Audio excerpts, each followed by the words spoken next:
All right, let's dive right into this explainer. Today, we're exploring a truly brilliant imaginary post-novel conversation between the characters of John Steinbeck's classic, The Grapes of Wrath.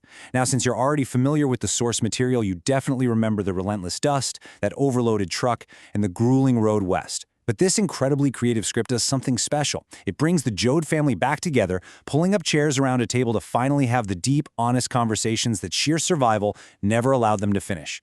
What's really fascinating here is Steinbeck's core question, which totally anchors our entire psychological journey today.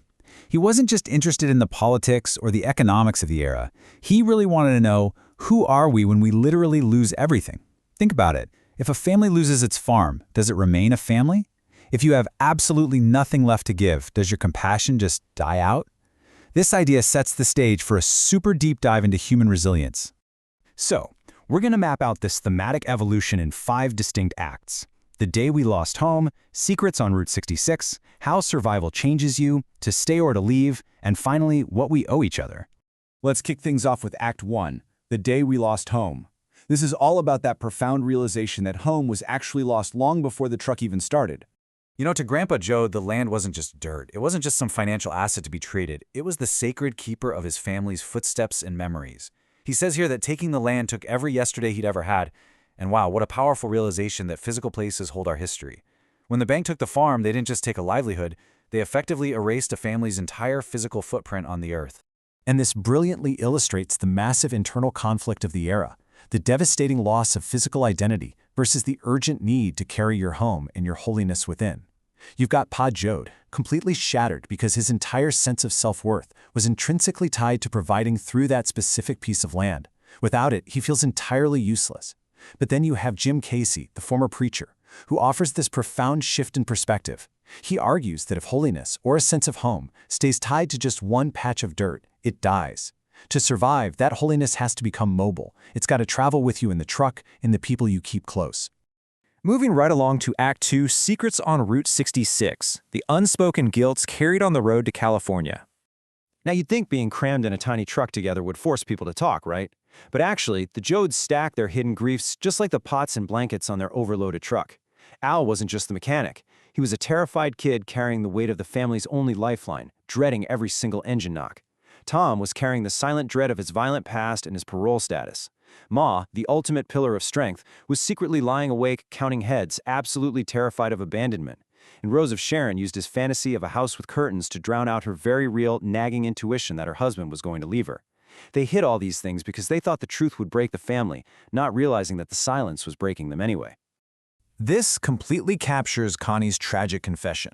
When Rose of Sharon confronts him in this imaginary script asking if he ever really loved her, he says yes. But he didn't run because he lacked love. He ran because every mile west made him feel smaller, more inadequate. He expected love to just automatically grant him bravery. But when it didn't, and he saw the harsh reality of scarcity in California, the fear simply spoke louder than the love ever could. Hope can feel like a crushing debt when you know for a fact you absolutely cannot pay it.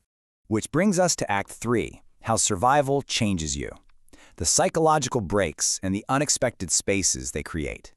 Every single character suffered the deep wounds of survival. They all broke. But as Jim Casy points out, some breaks actually let things in. Take Uncle John. He's trapped in this self-punishing guilt over his wife, but Casy reframes it, noting that clinging to that guilt has basically become a weird form of pride. True redemption is helping the living. Tom is terrified of his own violent anger, but Casy points out that anger isn't inherently evil if it's used to protect frightened people rather than exploit them. And Rose of Sharon feels entirely hollowed out by the loss of her child, but Casy helps us see that this suffering didn't empty her. It actually created the profound room necessary to eventually save someone else's life. This is absolutely one of the most profound takeaways from the source material.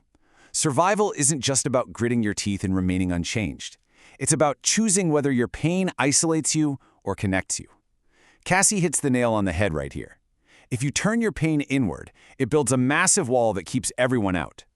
But if you share it, if you allow yourself to be seen in your brokenness, well, that exact same pain becomes a door that connects you to the rest of humanity. So let's look at Act 4, To Stay or to Leave, the fracturing of the family and the heavy cost of isolation. This contrast brilliantly shows us that neither choice was a clean escape.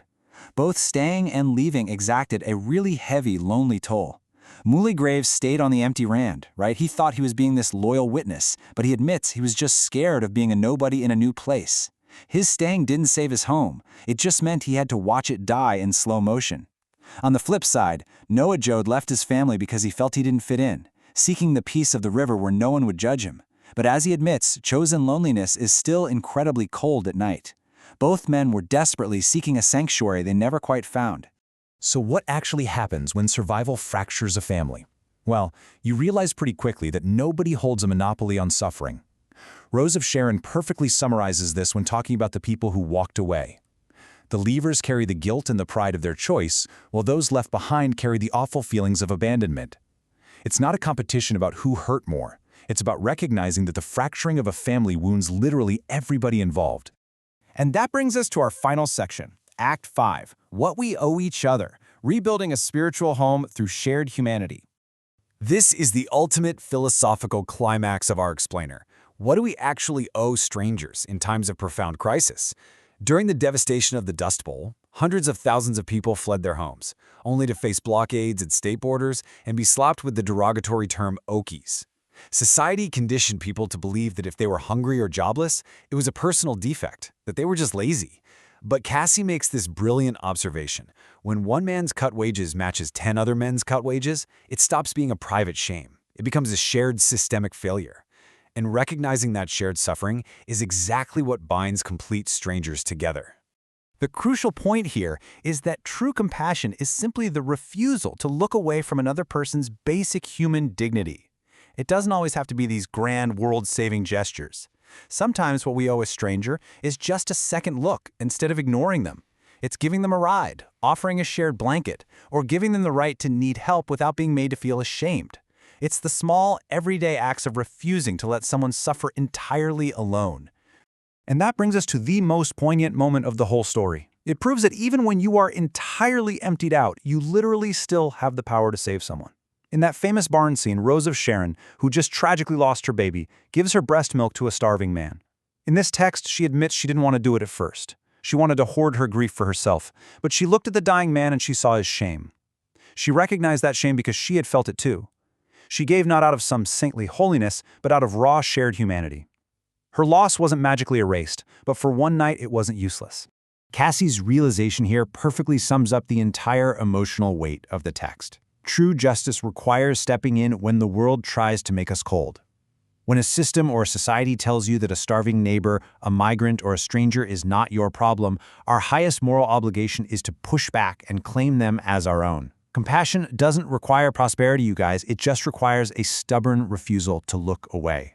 To truly experience the raw dialogue and the complete emotional depth of this script, I highly encourage you to check it out. For the full imaginary conversation, visit imaginarytalks.com/The Grapes of Wrath explained through its characters. It is an incredible read that unpacks these literary giants in a way that feels incredibly human and so deeply relevant today. As we wrap up this explainer, I want to leave you with this final provocative thought derived from Steinbeck's legacy. Will you let hardship shrink your world, or will you expand the size of your humanity? When resources get tight and fear sets in, it is so easy to build walls and guard our own crumbs. But as the Joads learned on that dusty road to California, true survival isn't just about keeping your body alive, it's about keeping your soul intact by making room at your table for the stranger. Thank you so much for joining me today. Keep learning, keep questioning, and I'll see you in the next one.